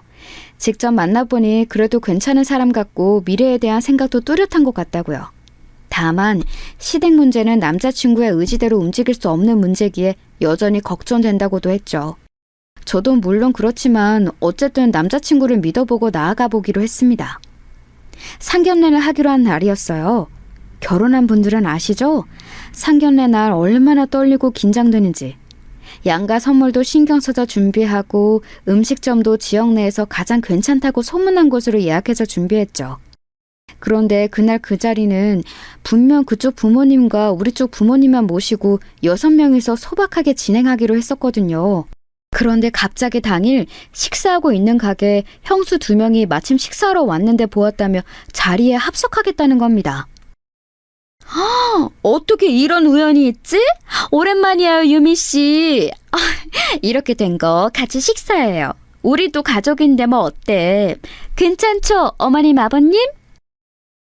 아니, 서울 시내 음식점이 거기만 있는 것도 아닌데 어떻게 거기서 그렇게 마주치나요? 게다가 형수 2명 모두 다요. 심지어 우리 부모님한테는 양해도 구하지 않고 냅다 앉으려는 게 기분이 영 안 좋더라고요. 뭔가 의심스러웠지만 하도 반가운 척하기에 어쩔 수 없이 그냥 저도 웃으며 맞이했습니다. 예비 시부모님도 당황하신 듯 했지만 달려드는 2사람을 막아낼 힘은 없어 보이셨죠. 전 만약 헛소리하며 당장 나가라고 해야겠다고 속으로 다짐하고 있었습니다. 그렇게 진상 형수들이 자리에 앉으려는데 남자친구가 굳은 표정으로 앞을 막으며 나섰습니다.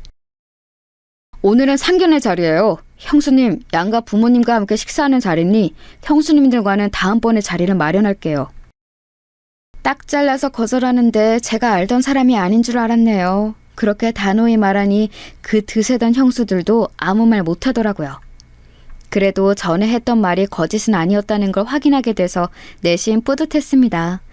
형수들은 알겠다며 그렇게 돌아갔어요. 저희 부모님도 익히 형수들에 대한 이야기를 저를 통해 들었었기 때문에 넌지시 그쪽 부모님에게 물었어요.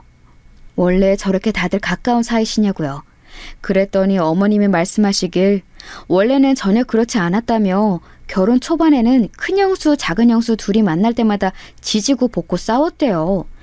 큰 형수는 텃세가 심하고 아랫사람을 잡으려는 군기가 너무 강해서 어머님도 혀를 내두를 정도였다는 겁니다. 거기서 어머님이 말씀해 주셔서 처음 알게 된 게 사실 큰 형수는 잘 사는 집안이 아니라는 거예요. 어렸을 때부터 힘들게 자랐고 밑으로 동생이 줄줄이 있어서 첫째 노릇 하다 보니 지금까지도 저렇게 윗사람처럼 구는 것 같다고 하시더라고요. 그 말에 엄청 놀랐어요. 누가 봐도 태생이 금수저인 척하면서 온갖 귀티 부티는 다 냈었는데 그런 비밀이 있으니까 남편도 어느 정도는 알고 있던 눈치긴 하더라고요. 갤러리는 무슨 돈으로 했을까 싶었지만 그래도 지금 잘 꾸미고 다니니 벌이가 꽤나 안정적인 거겠죠. 큰 형수가 그렇게 길을 누르려고 하면 둘째 형수는 고분고분하게 듣지 않고 일일이 말대꾸를 했다고 해요. 툭 하면 대들고 모임 있는 날에는 일부러 늦고 핀잔 주면 기분 나쁘다며 일어서 버리고요. 둘째 형수도 보통이 아니더라고요. 지금은 서울 근교 지역에서 사는데도 본인이 소위 대치동 키즈였다는 것에 자부심이 엄청 컸대요. 그 꼴이 보기 싫었던 건지 한 번은 첫째 형수가 둘째 형수한테 있는 척 하지 말라고 해서 대판 싸우고 그랬다 하더라고요. 그런 식으로 늘 둘이 부딪혀서 골머리를 앓았는데 말릴 방법이 없어서 그냥 두셨다고 해요. 남자친구 형들도 못 말릴 정도라고 했으니까요. 이 또한 남자친구도 모르는 이야기였는지 놀라더라고요. 그러던 어느 날 할머님 제삿날이 돼서 제사상을 차리는데 아버님이 갑자기 쓰러지셨대요. 심각한 일은 아니었지만 집에서 요양이 필요하셨던지라 어머님이 다른 일에 신경을 못 쓰시는 상황이셨나 봐요. 원래는 며느리들에게 설거지도 안 시키는 분인데 이번 한 번만 부탁하셨대요. 그래서 일을 도와주러 둘이 왔는데 엄청 하기 싫은 티를 내면서 투덜거리더랍니다. 그 모습이 섭섭하고 보기 싫어서 어머님이 한 소리 하셨는데 그때 둘이서 쑥덕거리더니 그 뒤로 화해한 건지 뭔지 갑자기 아이 둘이 딱 붙어서 다니더라는 겁니다. 아마도 시댁 욕하면서 서로 쿵짝이 맞아 친해진 것 같다고 웃으며 말씀하시는데 어쩐지 시어머님이 짠하게 보일 정도라고요. 그간 쌓인 게 많으셨던 건지 줄줄이 이야기를 하시다가 급히 갈무리 하시며 상견례 자리에서 며느리들 흉봐서 죄송하다고 사과하셨죠. 괜찮다고 말씀드리면서도 어머님이 그간 고생이 이만저만이 아니었겠다 싶었습니다. 사실 저런 며느리들이 있으면 시어머님도 그만큼 기가 셀 거라고 생각되기 마련이잖아요. 그런데 제 걱정과는 달리 오히려 굉장히 유순한 분 같더라고요. 하여튼 그렇게 둘이 마치 단짝처럼 지냈는데 알고 보니 앙숙이었다는 게 정말 웃겼습니다. 그렇게 들으니 오히려 별로 무서워하지 않아도 될 것 같아요. 그저 겉으로 보기에 허세 가득한 내실이 없는 사람들이란 걸 아니까 그냥 저도 저대로 나서도 될 것 같더라고요. 그런데 그건 제가 그 2사람을 너무 얕잡아 본 거였습니다. 이제는 손윗동서가 된 2사람, 결혼식을 올릴 때까지 그 형님들은 보지 못했어요. 남자친구가 의도적으로 자리를 피하기도 했고 저도 일이 불규칙하게 몰려서 정신이 없었거든요. 남자친구 말로는 형들이 섭섭해하면서 식전에 안 보여줄 거냐고 물었다던데 몇 번 대답 안 하니 그들도 더는 캐묻지 않았다고 하더라고요. 저번에 상견례 자리에서도 그렇고 이번에도 그렇고 아무래도 그들은 새 식구가 될 그리고 손아래 동서가 될 저에 대해 관심이 큰 것 같았습니다. 어떻게 말하며 자기의 유익한 편이 될 건지 귀찮은 적이 될 건지 판단하려고 하는 게 아닐까 싶었어요. 그런데 아무래도 제가 순순히 따를 것 같지 않으니 저를 길들이려고 하는 건지 계속 자리를 마련하려고 하더라고요. 마주해봤자 나만 피곤해지니 무조건 피하는 게 상책이라는 생각이 들었습니다. 피할 수 있을 때까지 피하는 걸로요.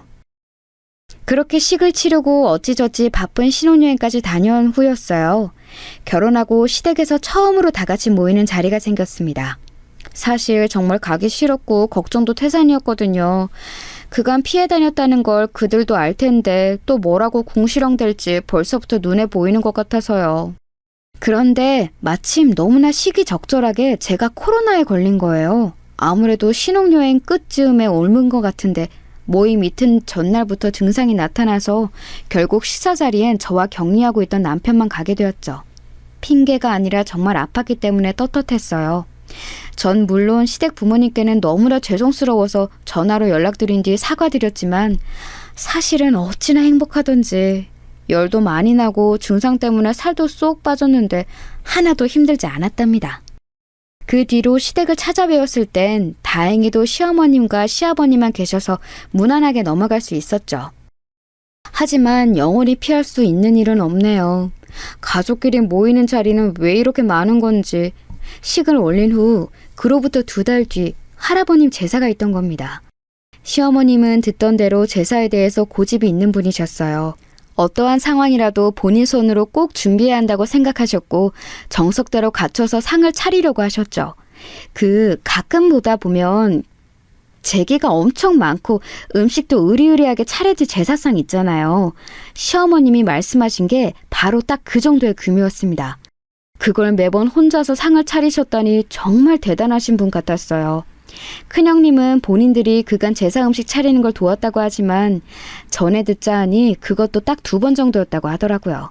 그것마저도 전을 해온다 해놓고 밖에서 사와서 혼났었고 나머지 하나는 작은 형님과 투덜거리다 혼났던 그때였고요.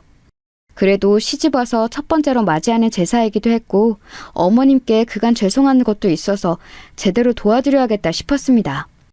저희 친정엄마도 음식을 잘하시고 언니들도 요리가 취미여서 음식하는 건 어깨너머로 많이 배웠었거든요. 사전에 미리 공부까지 하면서 준비했죠. 그렇게 제사를 앞둔 일주일 전날 어머님이 팔을 다치셨습니다. 운동으로 아침 수영을 다니시는데 수영센터에서 그만 넘어지셨다고 하더라고요. 오른쪽 팔꿈치부터 팔목까지 깁스를 하셨는데 그것 때문에 일주일 내내 다른 생활을 할 수 없는 상황이셨습니다. 저는 집으로 찾아뵈어 제가 직접 한 몇 가지 반찬을 전해드리기도 하고 밖에서 음식을 포장해 저녁을 챙겨드리기도 했어요. 어머님이 어찌나 고마워하시던지. 아버님은 원래 가사일에 손 하나 깜짝 안 하시는 분이라 어머님이 걱정을 많이 하셨거든요. 아주버님들이 누굴 닮았나 했더니 아버님을 닮은 거였나 봐요. 하여튼 시어머님은 제게 고마운 게 많지만 그럼에도 제사상은 차리지 않을 수 없다며 미안한 부탁을 하셨어요. 그런데 어떻게 거절할 수 있겠나요? 그런 사정 때문에 제사상은 결국 저랑 형님들이 준비하게 된 거죠. 모이기 전날 큰형님이 저에게 전화를 해 이런 말을 하셨어요. 동서, 이제야 그 바쁜 얼굴 보겠네? 동서가 안 보이는 동안 우리가 상 차리고 고생했으니까 이번엔 동서가 힘 좀 써봐. 안 돕겠다는 건 아니고 우리도 가서 이것저것 힘 보태긴 할게. 아, 장은 동서가 보는 거지? 그래도 처음으로 준비하는 제사인데 재료비 너무 아끼지 말고. 그건 어머님이랑 아버님한테 이것저것 챙겨드리며 뒤에서 혼자 애쓴 것 같던데 그런 것처럼 이것도 효도하는 마음으로 잘 준비해보자고. 잘할 수 있지? 딱 봐도 제가 시부모님 챙겨드는 걸 고가워하는 뉘앙스였습니다. 그래도 이제 곧 볼 사람인데 괜히 얼굴 붉힐림 만들지 말아야겠다 싶어서 꾹 참으며 알겠다고 답했어요. 그렇게 제삿날이 되고 하필 남편은 급히 지방으로 출장에 잡혀서 오지 못했어요. 혼자 갈 수 있겠냐기에 그러겠다고 말했습니다. 마음에 걸려있지만 그렇다고 간다고 한 걸 이제 와서 도로 물릴 수도 없는 일이니까요. 다 사람끼리 하는 일인데 별일 있겠나 싶기도 했고요. 그렇게 저는 오전부터 장을 본 후 곧바로 올라가서 혼자 음식을 준비했습니다. 어머님은 옆에서 한쪽 팔로 일을 하시며 이것저것 지시해 주시고요. 그래도 왼손으로는 한계가 있으니 거의 제가 다 한 셈이죠. 제가 땀을 뻘뻘 흘리며 음식을 하다가 고기 냄새가 역해서 잠시 쉬는데 어머님이 다가오셔서 종이봉투를 하나 주셨습니다. 열어보니 100만 원이 들어있더라고요. 오늘 장 본 거랑 음식 해준 값이라고 하시면서요. 너무 많다고 거절해도 제가 받아야 마음이 편하다면서 억지로 떠미셨죠. 많이 서럽긴 했는데 그래도 마음이 좀 풀리긴 하더라고요. 그렇지만 형님들은 여전히 제 마음을 불편하게 했습니다. 낮즈음에는 오겠다고 했는데 오후 4시가 넘어도 모습을 보이지 않더라고요. 5시가 될 즈음에서야 두 형님들이 한 번에 오셨습니다. 아주버님들은 일 때문에 못 오셨고요. 큰형님은 일찍 올 수 있었는데 교통비가 아까워서 작은 형님 시간에 맞춰 한 차로 오느라 늦었다는 겁니다. 그게 말이라고 하는 얘긴지. 어머님도 연신 기침을 하며 불편한 기색을 보이셨지만 눈치도 안 보는 건지 오는 길에 유명 디저트 가게에 있어서 사왔다며 하하호호 둘이 아주 신났더라고요. 부엌에 잠깐 들려서 음식 다 됐네 고생했어 동서라고 저에겐 딱 한마디 했네요. 저도 좀 화가 나서 아직 절은 안 했어요. 형님이 맡아주시겠어요? 라고 말했는데 못 들은 채 하더랍니다. 그럴 거면 왜 물어본 건지. 오늘만 참자라는 생각으로 저는 그냥 제 일을 하기 위해 부엌에서 다시 음식을 준비했어요. 시어머님이 빠진 재료를 사기 위해 마트에 가신 동안 저는 전을 부칠 준비를 했어요. 형님들이 거실에서 TV를 보는 소리가 너무나 거슬렸지만 애써 신경 쓰지 않는 척했죠. 그런데 전을 부치는 기계가 저희 집 것과 달라서 어떻게 작동하는 건지 모르겠더라고요. 그래서 엉성하게 우선 사용하고 있었는데 순간 선이 빠진 줄 알고 뒤집어 봤다가 뜨거운 판에 다리를 데이고 말았습니다. 기계는 열이 가장 고온으로 되어 있었고 이미 충분히 예열된 상태였어요. 얼마나 뜨거웠으면 다리가 데이고 있는데도 고통이 느껴지지 않아서 대략 10초가 넘도록 데고 있었대요. 뒤늦게야 저는 뜨거운 기름과 판에 다리가 크게 데었다는 걸 알았습니다. 순간 감각과 고통이 극대화돼서 아무 생각도 안 났어요. 화상자리는 까맣게 부풀어 올랐고 그 주위로 살이 붉게 올라왔습니다.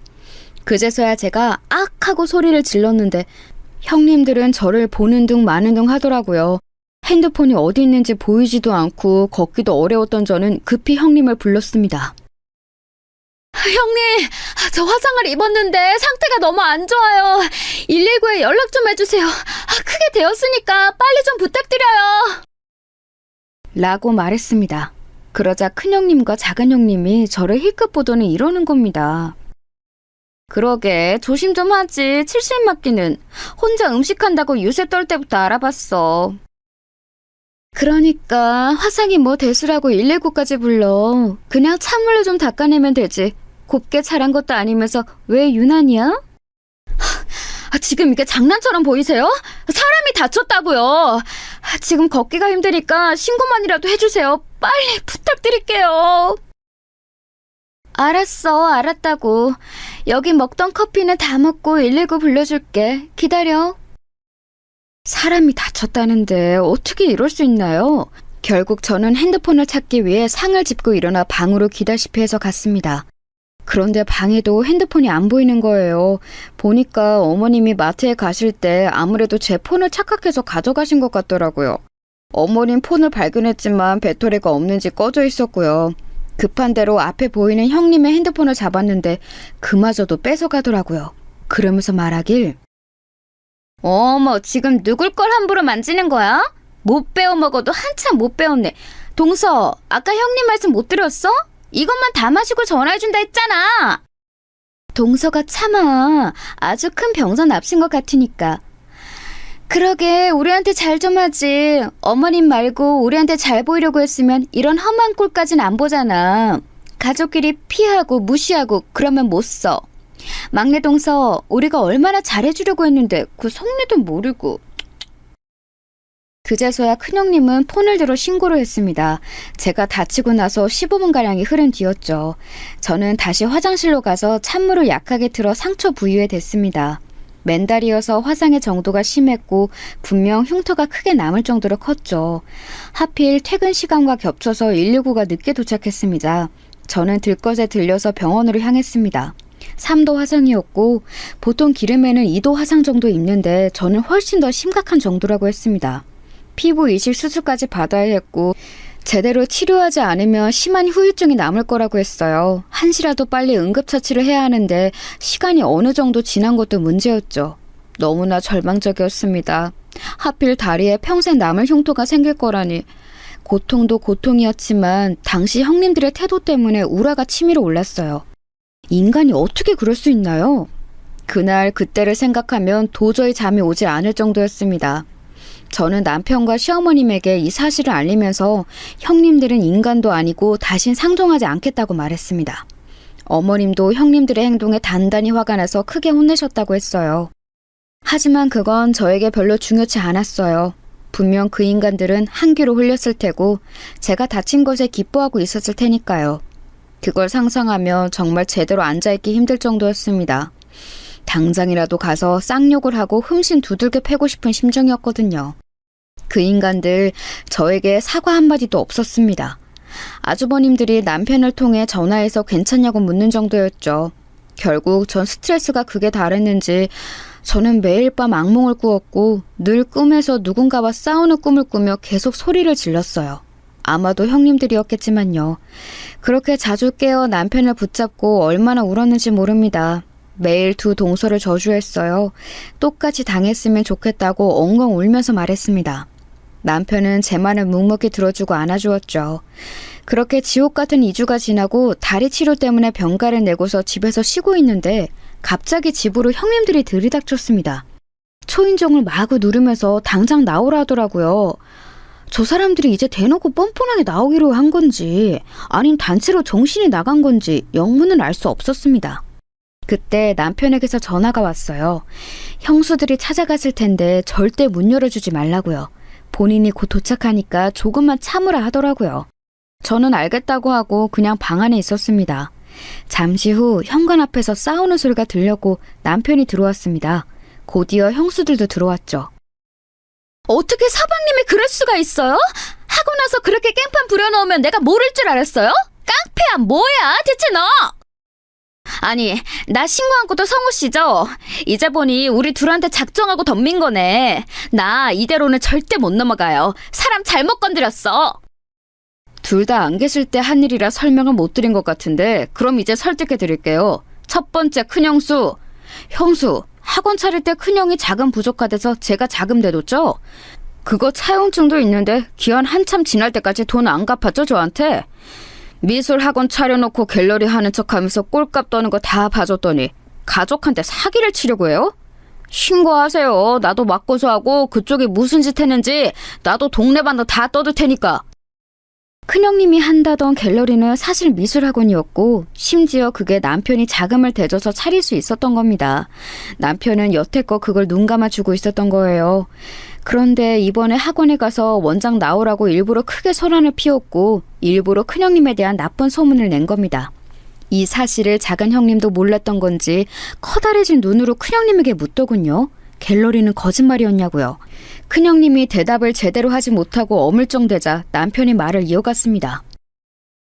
그리고 작은 형수, 그 보조제 허위 과정 광고인 거 아시죠? 성분 속여서 판 거잖아요. 작은 형은 모르고 있던데 그대로 두면 우리 형까지 점점 더 날아갈까봐 제가 신고했어요. 사람들이 모르면 안 될 것 같아서 제가 인터넷에 글을 올렸고요. 이거로 형이랑 연 끊겨도 상관없어요. 전 오히려 제가 구해준 거라고 생각하니까. 그래도 형수 머리 나쁜 거 티내지 말고 떳떳하게 살자고요. 그놈의 대치동 그만 좀 대고 지금 본인이 어디 살고 있는지 어떻게 살고 있는지 현실 좀 직시하고요. 형수 두 분 다 제 와이프가 도움이 필요할 때 인간성을 버리고 무시했지만 저는 두 분을 구제해드린 거예요. 인간 쓰레기로 더는 살지 않게. 남편 말이 끝나자마자 형님들은 남편에게 달려들어 구타하고 옷을 찢고 난리도 아니었습니다. 저도 곁에서 말리면서 거의 아수라장이 되었죠. 그런데 남편은 이런 걸 알고 있었는지 미리 경찰에 신고를 해두었더라고요. 때마침 경찰이 들어왔고 남편은 두 형님을 폭행죄로 고소했습니다.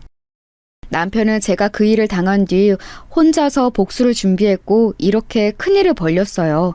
절대 그런 사람이 아닌데 제가 힘들어하는 모습을 보니 도저히 참을 수가 없다고 했습니다. 어떻게든 두 사람이 망하는 걸 저에게 보여주고 싶었다고 하더라고요. 물론 대가는 있었습니다. 두 형과 연이 끊겼고 시댁의 분위기는 그야말로 풍비박산이 돼버린 거예요. 하지만 남편은 후회하지 않는다고 했습니다. 전으로 돌아가도 똑같이 했을 거라면서요. 자신이 여태껏 형들의 폭언과 형수들의 만행을 참아온 건 가족이어서 그런 거였지만 이제 자신의 사람을 건드렸으니 더는 참지 않는다고 말하더군요. 결혼 전 남편이 약속한 말이 진심이었다는 걸 또 한 번 알 수 있었죠. 그런 남편이 고맙기도 하고 한편으론 제정신이 아닌 것 같아서 웃음이 나기도 했네요. 지금 저희는 이사를 했고 시부모님과 간간히 전화를 주고받는 정도로 연락을 이어가고 있습니다. 폭행죄에 대해서 남편은 절대 합의해주지 않고 있는 상황이에요. 무릎 꿇고 사과라도 하고 싶다며 형님들이 연락을 해왔는데 늘 그들이 그래왔듯 못 들은 채 하고 있는 중이죠. 최대한 끝까지 가보려고 합니다. 제 안의 응어리가 완전히 사라질 정도로요. 그래도 이제 밤에 잠은 잘 자게 돼서 그나마 다행인 것 같아요. 치료하면서 남편과 서로 마음을 위로하고 치유하면서 다시 또 열심히 살아가려고 합니다. 그 두 사람의 결말이 최악이길 기도해 주세요. 지금까지 제 이야기를 들어주신 여러분, 감사합니다.